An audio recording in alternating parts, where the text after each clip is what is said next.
Pam Bondi walked onto the View set with deliberate composure. The applause was steady, warm, but measured. She took her seat, smoothing her jacket, meeting each host's gaze with a quiet confidence. The studio lights shimmered off her presence, not dazzling, but determined. Whoopi leaned forward first, neutral tone. She said, "Please welcome former Florida Attorney General Pam Bondi.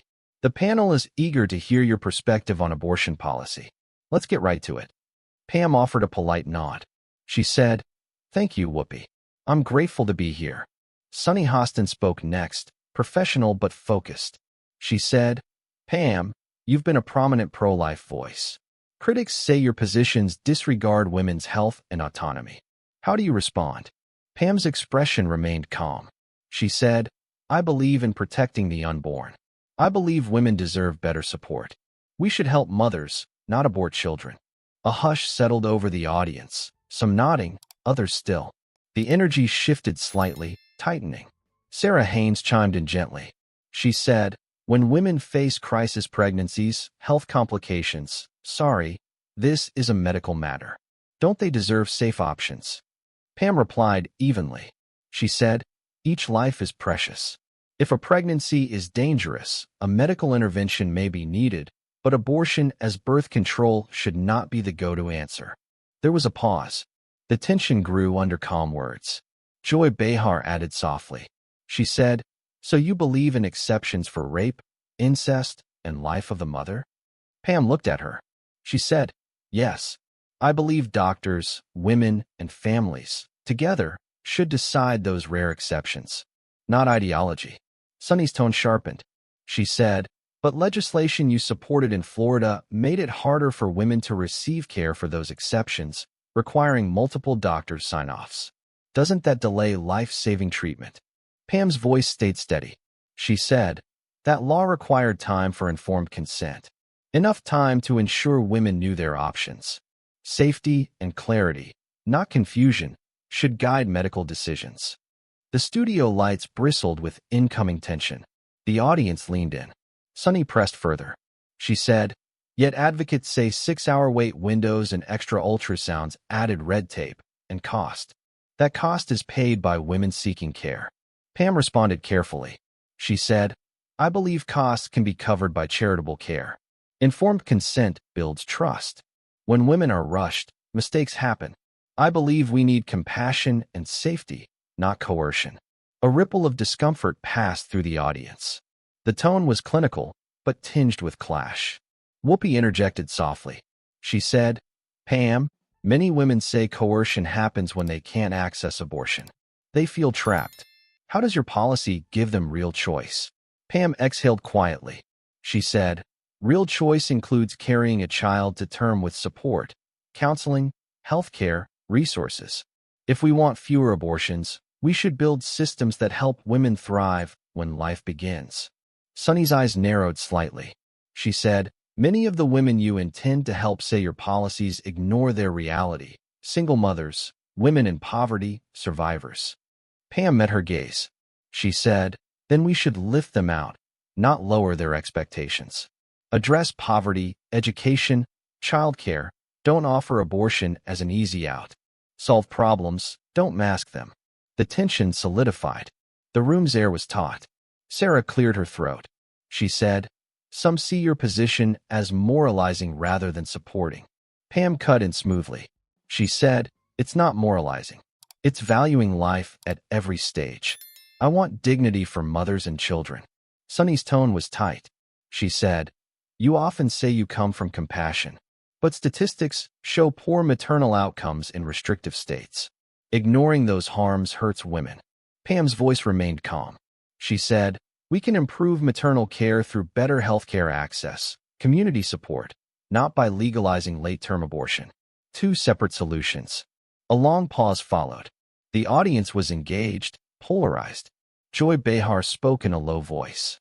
She said, "This conversation matters deeply, but some might say you're speaking from a position of privilege.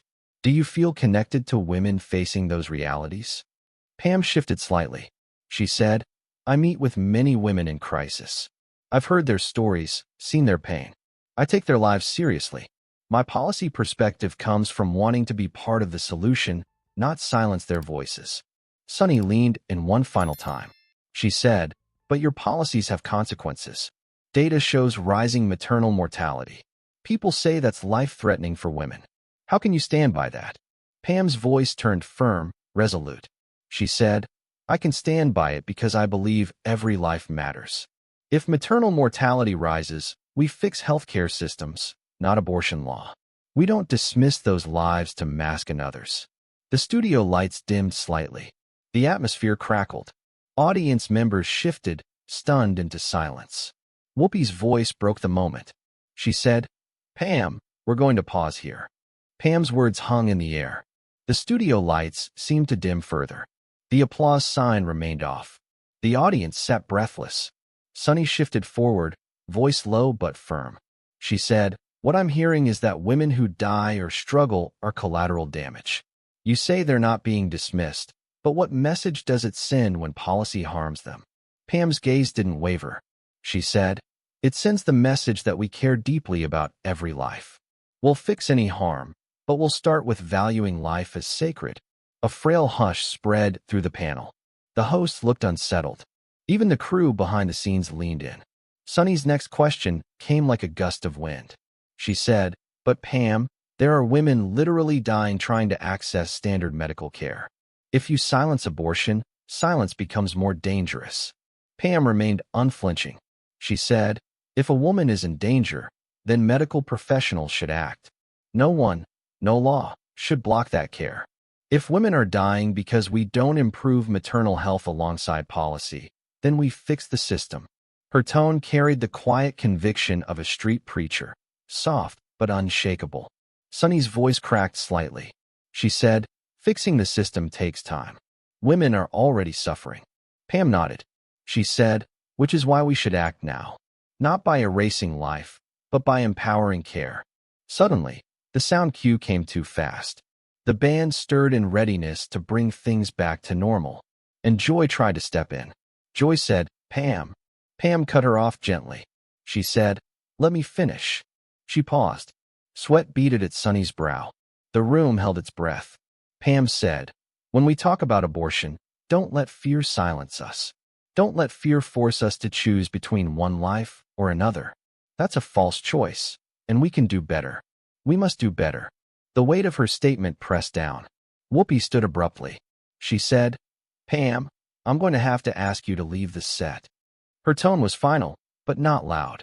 The audience stirred, some gasping, some silent. Sunny's face was stilled. She said softly, it's not me asking, Pam. It's the producers. Pam's posture remained steady. She nodded once. She said, I understand. She rose slowly. The audience watched. She turned, her face calm but determined. She said to Sunny quietly, I'll continue this where it matters, in courtrooms, in communities, with women whose lives depend on it. Her heels clicked on the stage floor. She walked past Whoopi, past Joy, past Sunny. The applause sign never lit. The band never played her off. When she reached the wings, she paused and looked back. Silent. No words. Then she passed out of sight.